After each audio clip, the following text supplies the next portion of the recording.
The statue standing here is of King Thai Tho, the man who moved Vietnam's capital to this place over 1,000 years ago.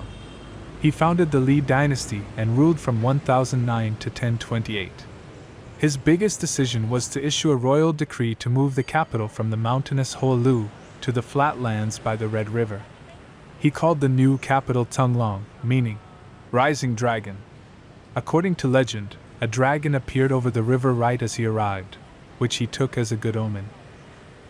The statue was built in 2004 and made of bronze.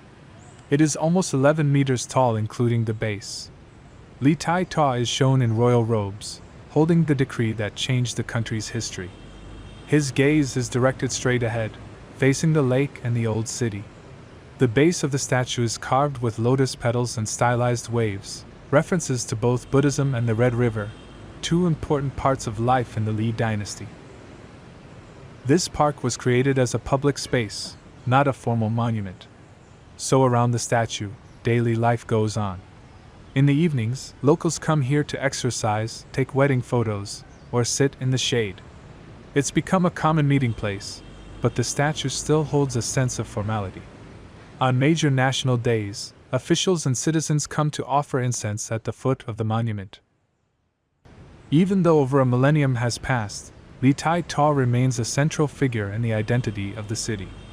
Hanoi, or ancient Tung Long, still looks to him as its founder, not just by name, but by the decision that made this city the political and cultural center of Vietnam. Behind the statue of King Thai Tho, the park stretches out in a broad, tree-covered space that acts like a public living room. It's not overly polished, but it's constantly in use. Early in the morning, the paved area behind the statue fills up with people doing Tai Chi, each group in its own quiet rhythm. As the day goes on, the mood shifts. One of the most common sights here, especially in the late afternoon and evening, is dancing. Groups of mostly middle-aged and older women gather with portable speakers, playing pop songs or dance tracks. They follow choreographed steps in loose unison, sometimes graceful, sometimes fast-paced, always focused. Some groups are serious, others are more casual, welcoming anyone to join in. It's become a kind of community exercise, part fitness, part social gathering. Skaters and kids on scooters weave around the edges, and sometimes a second speaker from another group competes for sound space. Meanwhile, nearby benches are almost always full. Men play Chinese chess on stone tables. Couples sit close together. Photographers take wedding portraits with the statue in the background. There's often someone practicing an instrument or singing with a microphone and small amp, everything from traditional folk songs to modern ballads. Vendors walk through selling iced tea in plastic cups, boiled corn, or snacks in paper bags.